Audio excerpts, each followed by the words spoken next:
Now it doesn't matter now. It really doesn't matter what happens now. I left Atlanta this morning, and as we got started on the plane, there were 6 of us.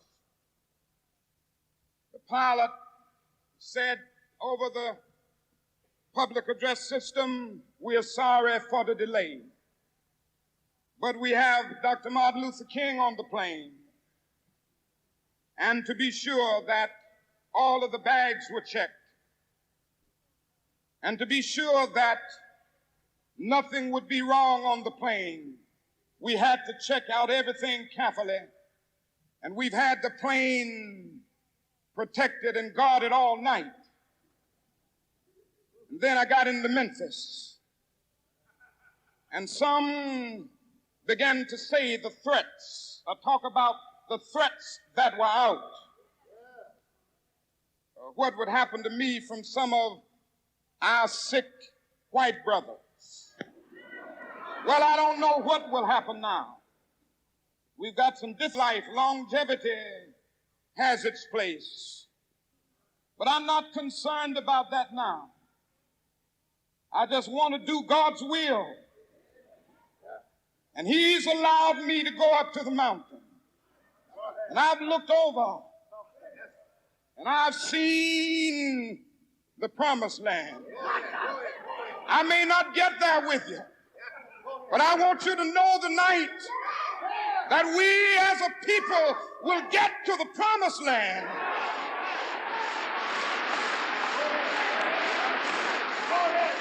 So I'm happy tonight. I'm not worried about anything. I'm not fearing any man. Mine eyes have seen the glory of the coming of the Lord.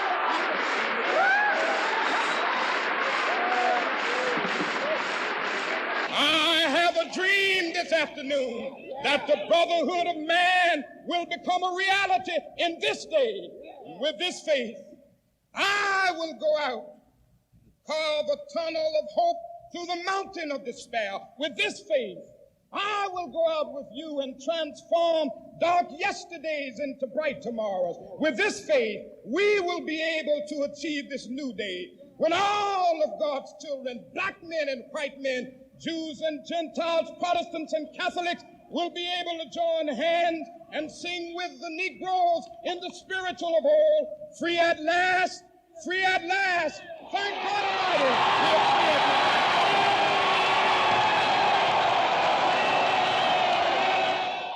Today, the world is in war. Our hearts are saddened. And many of you have called me and asked me exactly how I felt. You remember how hard and how I prayed that we would not go to war.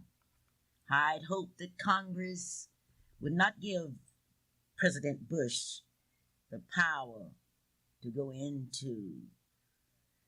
to declare war or to fight, to send out troops. But Congress did that. And today I stand with other Americans, with our soldiers, Marines, and what have you, that are now fighting for a cause that I cannot understand. But I do know that we must stand with them. Our prayers, our hopes, and our wishes must be with them. And I ask you, out in Radio Land, to do whatever you can to make it a bit easier. Don't forget to write to our soldiers, 400,000 of them that are now facing the enemy. I would also like for you to remember President Bush. And please remember the people in Israel that are suffering. I know you will, and I know we can count on you. I've talked to many people this week, but some way we have all agreed that we've got to go on.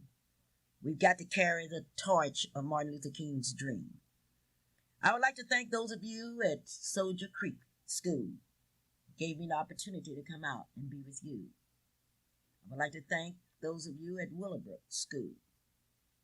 And on Monday, I will not be with you in the march, and this will be the first time that I've not been with you.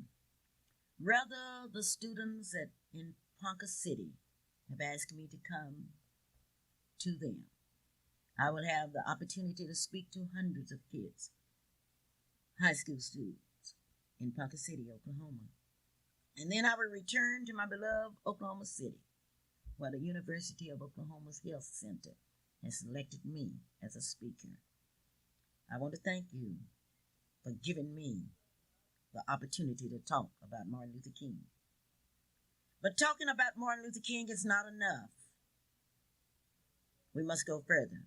We must continue to fight on every battlefield. We must continue to fight. And every time you stand up for justice, liberty, and equality, you are working for Martin Luther King's dream. It was with a great deal of pleasure that I read this past week, and I talked to Senator Vicki Miles LaGrange. I talked to her about her responsibility, because who knows? God has put her in a position where she can make a difference, where she can carry on the dream of Martin Luther King, a dream that he went to Selma for and marched. And as a result of that dream, we got the Voters' Rights Act of 1965. Last week, I talked to Representative Munson, and I told her the same thing, because these young people represent our dreams and our hopes and our aspirations. So many people in Oklahoma tried to carry the banner of representation. So many tried to speak for justice and equality. Look at the list. F.D. Moon, Roscoe Dungy. Look at the list. But now new names must appear on the stage of time, but the cause will be the same. And this week, Senator Vicki Miles LaGrange was standing there. Welcome to the Clara Luper radio show this morning. Thank you, Mrs. Luper. It's very good to be here this morning with you on your show. I know you realize that you're in a position to carry out Martin Luther King's dream. And this week we had a bill to come up. And I want you to just tell me all about it.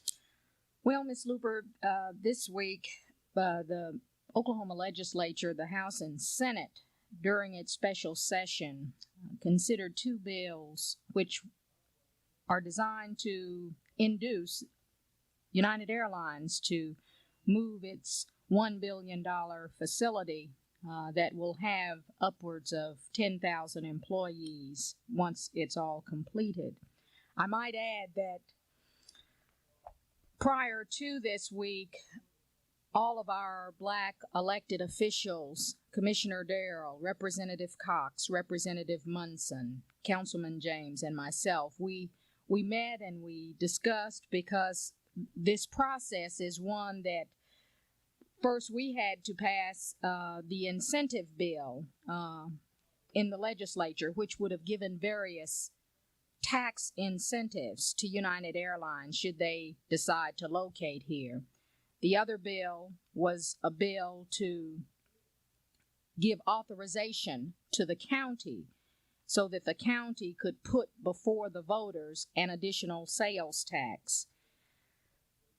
The two most obvious benefits to result from this project are jobs and construction and contracting opportunities. I might add that on the first vote, I voted against the tax incentive bill, which came before the Senate, because of the fact that I was concerned, along with the other black elected officials, that minority contractors and subcontractors would not get their fair share of the $1 billion worth of construction work to be done if that facility locates here. After much discussion with those officials and the officials from United Airlines, we did receive a communication back, the one that you have before you, in which United Airlines says that they will commit to 10% of that contracting work will go to minority contractors. All right, let me understand you. You voted against that incentive bill first That's right. because there were no arrangements or anything concerning minorities. That's right. Did you get any attention by voting, by standing alone out there in that Senate and voting against that? I sure did, Mrs. Tell me Luper. about it. That was the first time I had ever been the only no vote on the board. And I was the only no vote. Everybody else was an aye. And during the debate, when I asked Senator Fisher the question of what, by exempting United Airlines from the competitive bid process, how could we guarantee that minority contractors would get a piece of that work? Senator Fisher said, Senator Miles LaGrange, I apologize to you, but I just didn't think about minority contractors. And that's what Ralph Ellison was talking about when he said the invisible man. Nobody thinks about us, and thank God you were out there to think about us. Well, and I might say I wasn't standing alone in terms of we had all been working together, all of the black elected officials, but the mayor and others wanted to talk because, Mrs. Luper, as you know, our area, Northeast Oklahoma City, is critical to the passage of any sales tax election. Yes, because we have always voted for You're sales tax absolute- because we were hoping that it would better our condition. You are absolutely right. So the mayor called you. The mayor, and that's when the mayor and Councilman Jim Scott asked that we go call United Airlines and see what could be arranged. And we got this letter of commitment Okay, here. now this letter of commitment is not to the mayor. It's directly to you and the Black Caucus. You are absolutely correct. Would you tell me the essence of this letter? The essence of this letter from United Airlines is, first, United talks about its policy and track record of hiring minority businesses in all of its construction programs. It speaks specifically about its O'Hare Terminal project, in which, out of a $550 million project, $21 million in design and construction-related contracts went to certified minority contractors. United goes on to commit to a 10% for minorities on this proposed $1 billion facility here. They also say that certainly that depends on the availability of qualified engineers, contractors, subcontractors, and suppliers. They say that it will not be limited to just Oklahoma minorities. They also tell us that they don't want the inability to find qualified minorities to delay the project in any way. Once I got this letter, Mrs. Luper, I feel that based upon their corporate policy plus their track record, they're not just talking about a policy, but they're talking about what they have done on the Chicago project, spent $21 million with minority businesses. With that, that was good enough for me to change my vote on yesterday to an aye on that matter. And this is not the only piece. It's two pieces to this as I see it, Mrs. Luper. It's the jobs, and it's the jobs that result from construction. On the jobs themselves, the average job at this plant, Mrs. Luper, is scheduled to be $45,000 a year. These people... This is an average job. The average job at this proposed United Airlines plant. Most of the jobs will be airplane and engine mechanics. Right now, at Metrotech, up on Martin Luther King and Spring Lake Drive, they are offering this aviation training course. It's a total of about 2,000 hours of general aviation. How much does it cost? It costs $250 per month. And if I might put another caveat here, the Black Caucus and Commissioner Darrell met with the governor on, I guess that was last Thursday, to talk about developing some scholarships for students who wanted to enroll in the aviation training course. Because, you know, if they bring these jobs here and we're not prepared to fill them, it's just as good as them not being here. How many jobs are you talking about? We're talking about 5,000 plus jobs, Mrs. Luper, and that's just 5,000 plus high-tech employees for Oklahoma City. There are a whole number of other support jobs and also related jobs. The projected figure, which was given by the Chamber of Commerce, was approximately 12,000 jobs and related jobs once they get going. Okay, now you're saying that these jobs will be open to all people and to minorities, but we have to qualify.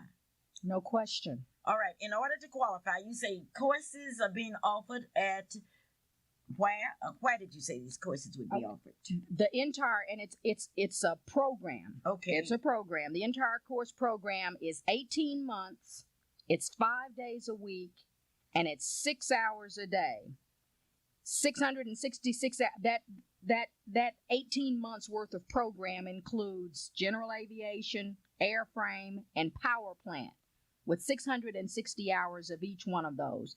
Upon successful completion of this 18-month program, a person takes an FAA examination to become certified. Currently, in this program, offered through MetroTech, VOTEC, up on Martin Luther King and Spring Lake Drive, there are 240 full-time students. Not very many of them, and I tried to get a number yesterday on the number of blacks. There are not very many blacks. All right, now what would you recommend that we would do at this point?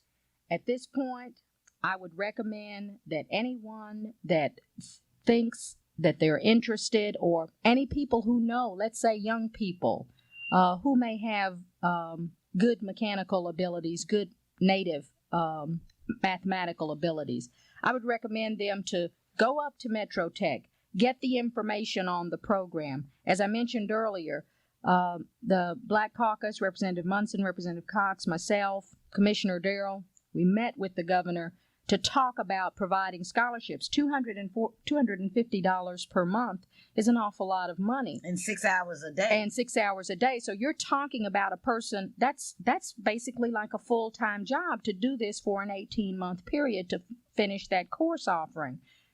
We as a community, I hope, through our churches, through the various community organizations, might think about putting together a scholarship program for someone, some person or young person, to actually take this 18-month course.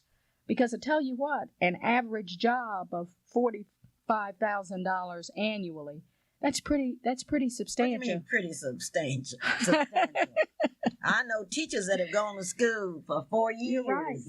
Work every day. They don't make $45,000 a year. And I think that this is wonderful, and it would give us an opportunity to show that we are moving into a technical age. Senator, I know you would like to say something to your people. They are listening all over this state. And I just want you to feel free to say anything that you want to. I'm going to give you 3 minutes to talk to your constituents. Thank you, Mrs. Luper. First thing I'd like to say to the people that I represent is thank you. And that thank you is from the bottom of my heart. And I'm thanking them for the opportunity to serve. You know, service, and I know you know, Mrs. Luper, much better than I, because you've been serving the community for a much longer time than I. But service is a pretty heavy jacket to wear. But I appreciate your trust, your public trust in me to allow me to serve. The other thing that I'd like to say is that we as Black people are going to have to begin, I think, working collectively. You get much better results when you work collectively. You know, I have seen members of the majority community fight like cats and dogs, Miss Luper, but when it comes down to a common purpose, they are able to set those egos aside. They are able to set any differences that they have aside. It's okay to agree, to disagree. And I guess I saw this collective approach work because Representative Munson knew what Representative Cox was doing. I knew what Commissioner Darrell was doing. Councilman James had talked with all of us. So we had a sharing of information because we all come in contact with different pieces of the puzzle. And I might add that I think that what we were able to accomplish, just the part on behalf of minority contractors and subcontractors and businesses, I think that's significant. So working together for the benefit of this community. And I guess the final thing that I would say is volunteerism. You know, Ms. Luper, every Friday I have volunteered and I go into Moon Middle School and I teach a 6th grade civics class. And no, I'm not a teacher, so I guess I shouldn't say I teach it. But basically I share experiences with them that are related and relevant to what they are learning in civics. And you know, at first they weren't very excited about me being there.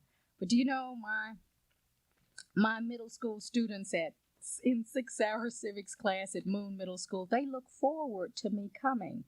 Our kids need to see there are a lot of successful people in our community. There are a lot of people in our community who have received a lot from this community. And I think that in order for the entire community to rise to the level that it should be, I think all of us are going to have to roll up our sleeves and give back a little bit of what we've received. And finally, I'd say that the buzzword for me for the year 2000 is economics. You know, Dr. King started to talk about, and I know you know all too well, Mrs. Luper, economics. Just prior to his assassination, he had started to talk about getting into the economic game, if you will. And it's important. It's important because in that way we will be able to have the resources to actually do more for our community. And I guess that's why we were fighting so hard, and I guess that's what helped give me the courage to stand up and vote no, because spending $1 billion here in Oklahoma City, that's an awful lot of money. And there are an awful lot of qualified minority contractors, subcontractors, and other related suppliers out here. And I just wanted to make sure, along with my other black elected colleagues, that blacks got their fair share. Okay, we have our fair share. And speaking of fair share, I want you to go out to Langston's Food Mark in Langston, Oklahoma. It's east on Highway 33, and I want you to buy some of that good old classic barbecue. That barbecue is so delicious until you will go back out to Langston wherever you live. You can live in Hoffman, Oklahoma, and you would drive to Langston to get some of that classic barbecue, hickory smoke. Not only that, they have a full line of groceries, a full line of meat, and they are open on Mondays through Thursdays from 8 to 12, and on Fridays from 8 to 2, Fridays and Saturdays, and on Sundays they are open from 8 to 10. Now, this food mart is owned by two graduates of Langston University, Larry and Emmett Millhouse. Speaking of dollars, do you know your insurance agent? Do you know your insurance agent? Now, the question is, who is your insurance agent? Well, I know I have the best insurance agent in town. Senator, you talking about money. You talking about investment. Do you do business with black insurance agents? You betcha I do. In fact, my insurance agent, Mrs. Luper, and I don't even know if you know this, just happens to be Marilyn Hildreth. I didn't know that Marilyn was your insurance agent. We both have the same insurance agent. Now, today I speak for blacks that are in the insurance business. I know I had a friend of mine who was just grinning. Oh, Clara, I'm so proud of Marilyn. I say, who is your insurance agent? And they told me, say, well, you know, I've been with this company for a long time. And I say, who is your insurance agent? Have you gone to your insurance agent and asked for an ad? What are you talking about? Well, Miss Luper, but nothing. If those of you out in radio land, I'm not only speaking for Maryland today, but I'm speaking to the blacks that are qualified as insurance agents. And I want you to look at yourself. See if you're talking about Maryland's dream. Now, Vicky has told you that the dream is economics. How in the world can we ever catch up when you're taking all your money as fast as you can to other parts of town? Let's do like other people. The Vietnamese have come to Oklahoma City. They have established businesses, and guess where the Vietnamese buy their fish? Vicky, take a guess. Where do the Vietnamese buy their fish now? Do you know? No, is it? They buy from the Vietnamese. I was going to say from other Vietnamese. Now, I have been criticized because I have not come out for the strike that's going on for those people that are picketing against country boys. And the reason that I haven't, I made another discovery.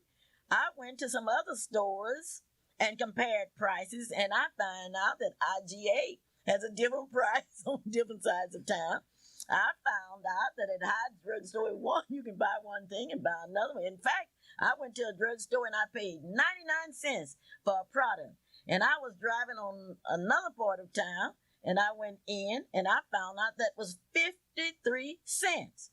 Now, what we've got to do is some thinking. Now, they just cannot come over here in the union. And incidentally, this was a group, the union.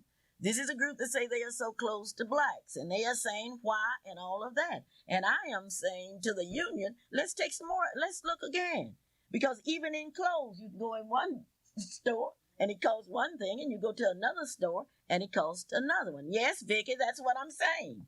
Okay. I had that same experience, Ms. Luper, with the dry cleaners. It's called Royal Dry Cleaners. And I saw a sign on Classen that said they did dry cleaning for $1.50. I found out that that's the same cleaners that's in Northeast Shopping Center, there by on 36 Shopping Center. Okay, how much does it? And I stopped going to the one on 36 because it was cost prohibitive. And I found out that the same person owns the same cleaners. Right. The one over near the Chinatown over there off of Classen and 23rd is substantially cheaper, than the one that's in the midst of Northeast Oklahoma City. All right, what I am saying to all of you, we've got to do some thinking. We cannot let other people think for us. I've talked to people who say, but Miss Luper, I have to go to Country Boys. I don't have an automobile to go across town and do shopping. And then I discovered another thing, Vicky. At the Country Boys stores over here, you have black managers. So then I went across town looking for black managers, which was just as important to me, more so than the extra penny or two that I would save. Now, why is it that the union has not gone to these other places and asked them to hire some blacks in management? And I would like to invite somebody from the union to be my guest out here. But those of you that would like to talk to Marilyn, and Marilyn is an agent that you can talk to. She's making this program possible. I want you to call her. Her office number is 755-7252. Now, she sells all kinds of insurance. That's 755-7252, a home number. Disturb her at home. Her home number is 427-8399. Tell her that you want some insurance. Dr. A.L. Dow has certainly made history. And this week, on the birthday of a man that had a dream that someday little black children and little white children would sit down together at the table of brotherhood. But that dream was shattered this week as the Supreme Court of the United States ruled in favor of the Oklahoma City neighborhood school plan. And it was really amusing. A friend of mine in Dallas called me and said, "Oh, Clara, what's wrong? What's wrong in Oklahoma City?" And I would like to call your attention to this article in the Dallas Morning's paper. It says, while school officials in Oklahoma City rejoiced, some black leaders in Oklahoma City on Tuesday blasted a United States Supreme Court ruling that probably will end 28 years of court control over district desegregation efforts. Yes, I was one of the ones that blasted them, and I blasted them because I stated, and it's in the Dallas paper, Oklahoma City is rushing back to the days of segregation, and I emphasize rushing back. The court decision gave them the route by which to go. Now, Dr. Dow blasted them. He said we are no better off now than we were when we got out of slavery, only that we can eat in a few more places. because Dr. Dow meant that we are going back to a segregated school system. Now, this was not done by whites. I want you to understand this. I want every one of you to understand this. We lost the case because of the fact that black doctors, Dr. Muse, Dr. Henderson, Dr. White, Dr. Mason, all of these highly educated blacks testified for the Board of Education. And once again, NACP did just like Vicky did out there. We testified against it. Now, we knew that a climate was developing in America that was against us. We had watched as Reagan appointed conservative members of the court. We watched. And you remember when Dr. Stella was on my show, and I told Dr. Stella 2 years ago, I'm fighting you with all that I have, but if you beat me, I will congratulate you, and I will take you to dinner. Well, after we lost, I called Dr. Stella, and I said, Dr. Stella, I'm ready to take you to dinner. And he said, okay, I'm going to take him to dinner. I don't know what I'm going to serve. I might cook some chitlins and have him over. I might have neck bones. I don't know, but he beat me, and I congratulated him. I called my board member, Thelma Parks. She didn't have time to talk to me. She didn't call me back. And then finally, she called me back. And I said, no, I called her. Anyway, she called me or I called her. I don't know which one. But when I got her on the telephone, she told me that she had a board member on the other line and she didn't have time to talk to me and she would call me back. But let me tell you what the Dallas paper says about Thelma Parks. And Thelma R. Parks, the school board president, said the board would do everything possible to improve Oklahoma City schools under the neighborhood plan.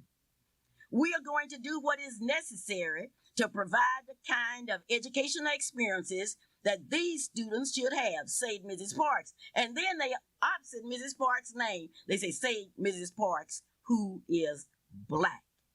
Can you imagine that? I'm going to read that again because I want you to make sure that you've gotten it. And this isn't Clara Luper. This is out the Dallas Morning's paper, and this article was written by Arnold Hamilton. And Thelma R. Parks, the school board member, say the board would do everything possible to improve Oklahoma City schools under the neighborhood plan.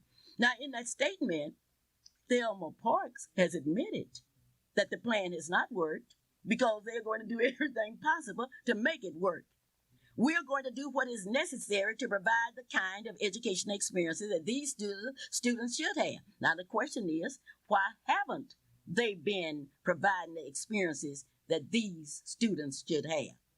Now, I would like to say it out loud, and it's in the paper, and I'm going to read it. Some of the black leaders say they were especially displeased with black educators who testified on behalf of the school district's neighborhood plan. I have never understood blacks who suffer from historic amnesia. And that's by Clara Luper, and it's in the Dallas Morning News. Now, historical amnesia is when you get in a position and you don't remember where you came from. Now, these whites will fill you up with tea, coffee, donuts, cookies. But the issue is that when they finish with you, you've got to come back to the black community. Now, what will happen now? We had a lot of black parents. I don't want my children riding a bus. Did you know what's happening down in Norman, Oklahoma, where those parents are begging for buses because of the safety of their children? We had blacks that say it was unsafe, and we didn't have one black that could name 3 children that got hurt as a result of busing. I believe strongly in the Supreme Court decision of 1954, which states very plainly that segregation is inherently unequal.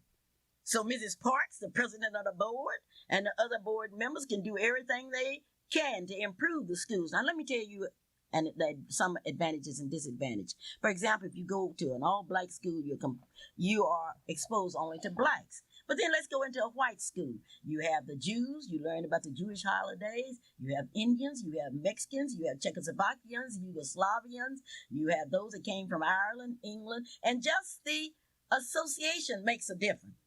Now, the tragedy is that if we can save money by having neighborhood schools from kindergarten to the 4th grade, Save money now. We're talking about money. Then, why can't we have segregated schools through middle schools if we can save money? And if we can save money, why don't we have segregated high schools? And then we'll be right back where we were before the Supreme Court decision. Now, those of you that want neighborhood schools, I have some recommendations. Why don't we have neighborhood jobs? Why?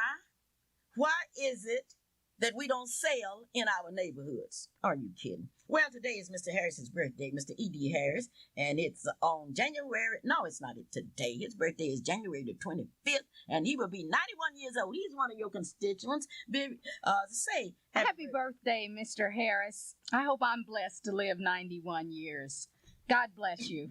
Okay, now, I'm still talking about, and I'm going to a meeting that's being held by the Board of Education. As you know, Letty Ruth Hunter was a member of the Equity Committee. And this is a committee that was created through the decision, that neighborhood school decision, where these people were to go in and look at schools.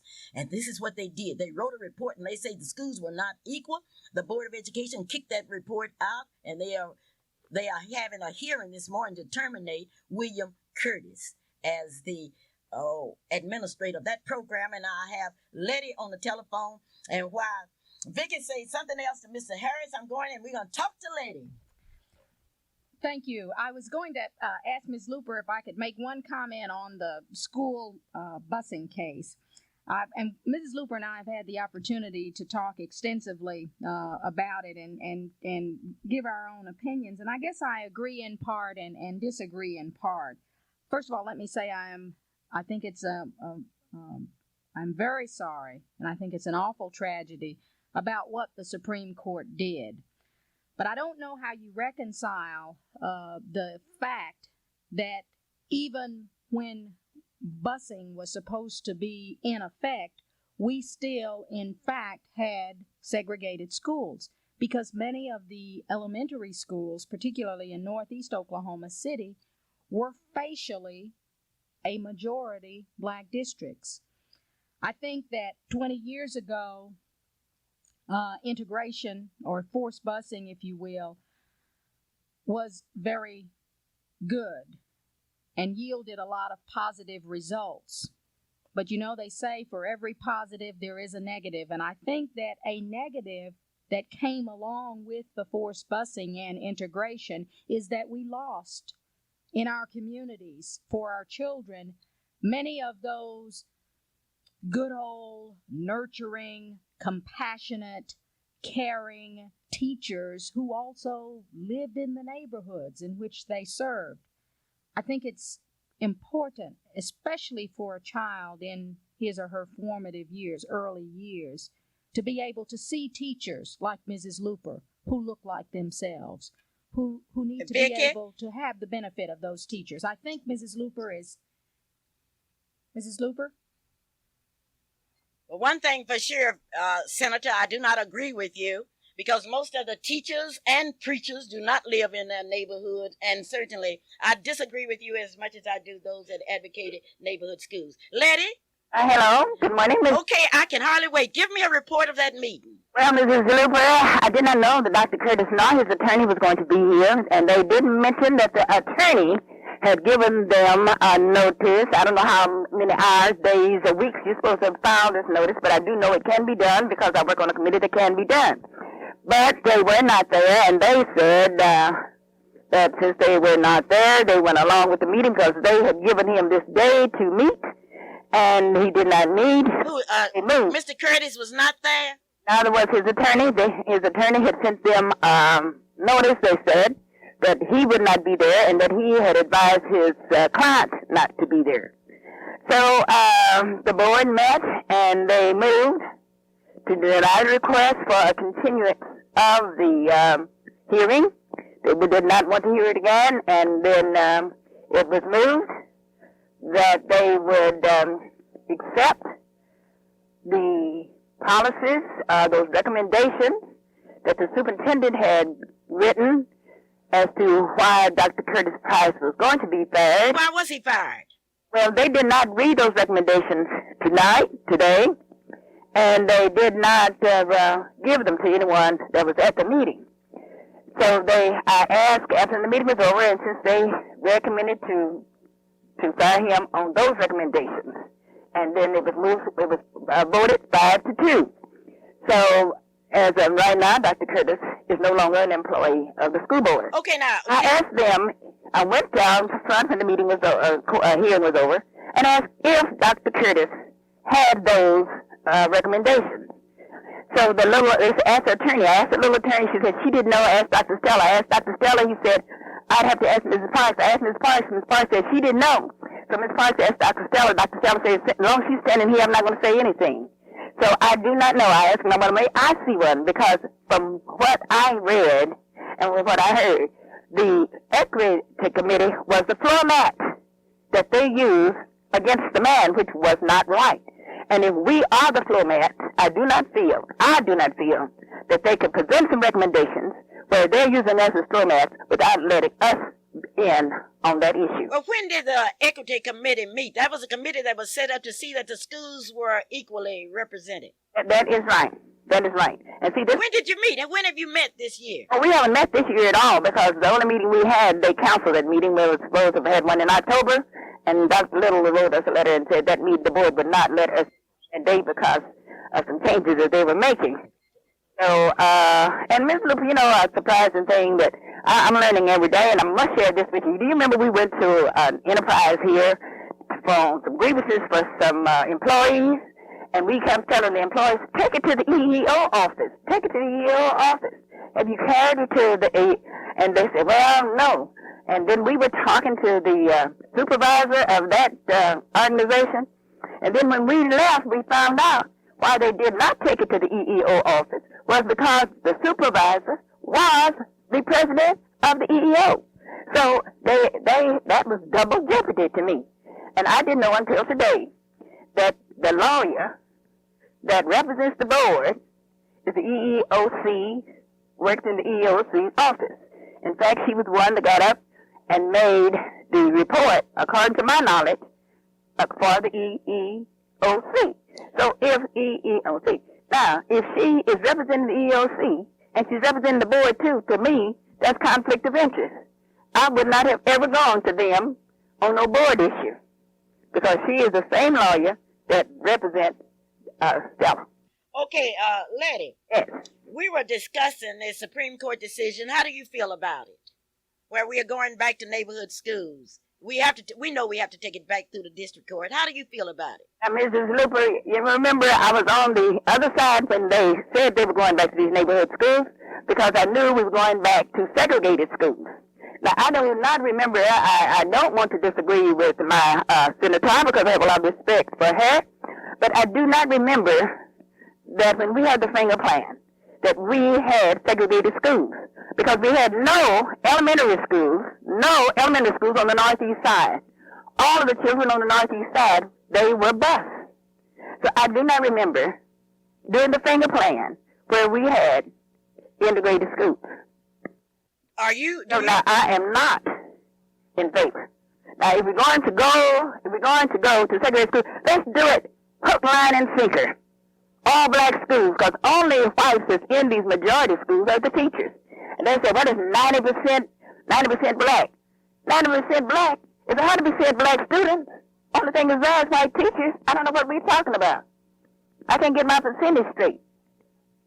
But certainly, we are together on this issue. We agree that segregation has no place in education. That's what our court told us. And let me show you the inconsistency. Now, when we get ready to go to Saudi Arabia, we are integrated. 32% of the blacks. 32%. World War II, it was the same thing. And they had the nerve, even in World War II,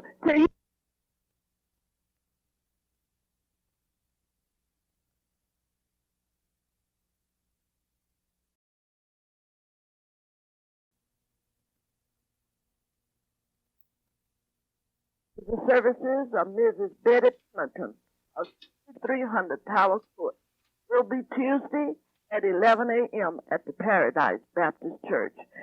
As we extend to the families this morning our deepest sympathy, may your faith in God sustain you in time of grief and pain. For faith in God, the trooper says, is never placed in vain. God's always standing by your side in moments of despair to strengthen and to comfort you, for he does truly care. And back to Clara. J and Sons, new development in janitorial service and dry carpet cleaners invite you to call them at 751-4814 and they will take care of that carpet for you. Chancellor's Shardina's Nursery and Daycare Center is located at 1645 Northeast 50th Street. You may call them at 424-4656 or 2611 North Martin Luther King Avenue, and the telephone number is 427-5274. That's a Chancellor's Shardina's Nursery and Daycare Center. Sir Charles the Tailor would like to invite you to come by or call 672-5051 because you deserve a tailor-made suit. You deserve it. You have worked hard and you have worked long hours. You deserve a suit that will suit you to the very nth degree. Well, Smickler's located here in Oklahoma City.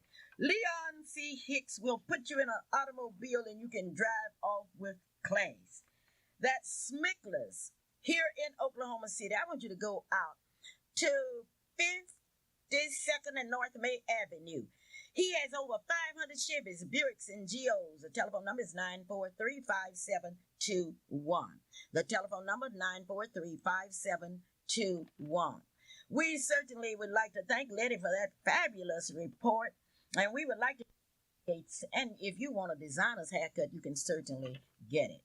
This has been a very hot program, and every time we get together, and I think it's good for us to get together and talk, and we can disagree. The Republicans and the Democrats disagree. Other people disagree and get along, and all of you know I love Vicki, and certainly I love my board member. But when my board members start talking about we are going to improve the schools, I want to know what have they been doing all of the time. That would be a big alumni association party. They are going to host a reception for students at the St. John's Baptist Church from 4 to 6 p.m. and I want all of you to go.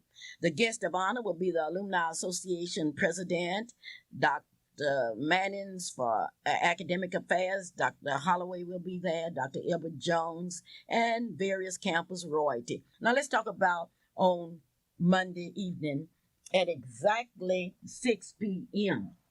I want Sterling to come in and help me on this because I want Sterling to tell us about what's going to happen, and I want all of you that's supposed to get your tickets to pick up your tickets. That's right, Okay. That's right. Now, taking place now on January 21st at 6 p.m. at the Christian Heritage Academy, located Southeast 27th and Sunny Lane in Del City, the second annual Dr. Martin Luther King celebration brought to you by KTLV and the NAACP. And you don't want to miss it. Miss Luper, I tell you, last year we had about 5,000 people, and we had approximately 2,000 couldn't get in. So once again, you need to purchase your tickets. If you have made a reservation with Miss Luper, you need to call her right now and let her know you're going to pick your tickets up. And you can also pick them up at Mr. T's Secret Pit Barbecue, Herbert's Gospel Record Shop, and other various outlets that we have been announcing. So we're looking forward to seeing everyone out because, Miss Luper, I know this is going to be great, and I know that you're going to have a special guest there, too. Oh, yes, I have someone there that's going to do I Have a Dream out of sight. And then Miss Black Oklahoma, Melanie Brighter will also be there. Now, those of you that can't see too well, go down to Dr. A.L. Dow's and put you some glasses up, 2350536. I do have a thank you note. The Perry family would like to say thanks to all of you. Thank you, because during the illness and death of Dr. E. Jennings Perry Sr., you were there, and here's a big thank you. I also have another thank you note from the Lurks family. With grateful appreciation, the family acknowledged every deed that you did for them. Now, these are some difficult times in the history of our world. We seek your cooperation. There are some things that we cannot understand. We've never been able to understand how people can call on us to give our lives for freedom, yet deny freedom to us in America.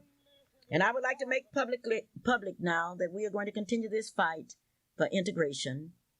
We don't care who gets in our way. We're going to call your names and we're going to undress you in public. We're running a special study, and I call on all of you. Let's go to the schools in Oklahoma City. Let's look at the schools, and then let's get in there and fight for equal schools. But let's remember the words of Marshall, Thurgood Marshall. Thurgood Marshall said that Oklahoma City's neighborhood schools was not good. And do you know what? I would rather believe Thurgood Marshall, who made it possible for somebody as black as me to go to OU. Thurgood Marshall, who argued the transportation case where somebody as black as me can ride anywhere on a bus. I'm standing with Thurgood Marshall and not with the Oklahoma City Board. Today I had the opportunity to talk to news reporters from Virginia. On Monday, I shall talk to a group of news reporters that were coming here from Tampa, Florida, because with that decision, over 500 school systems in the United States are looking to move back to neighborhood schools, which are inherently unequal. Go take pictures of the playground all over this city. Go into the classrooms, and somebody told me in some of the classrooms they didn't even have paper on the northeast side of Oklahoma City. This is Clara Luper. I really hate to say goodbye to you. I really do. I know you're going to be in that big march, but I've got to say goodbye to you because the clock on the wall says, Clara, your time is up. I want you to go to church Sunday. Don't fool with me and go to church as chicken and then call me and tell me you've been to church. Clara Luper saying, I do love you. Bye-bye. AM 1220 KTLV, Midwest City, Oklahoma City. It's 10 o'clock, and you have been listening to a very informative program brought to you by Clara Luper every Saturday from 9 to 10 here on KTLV. Stay tuned now for a very electrifying broadcast, Baptized Believers Full Gospel with Pastor Olivia Howard, coming up right after this. You're listening to the best in gospel programming from KTLV.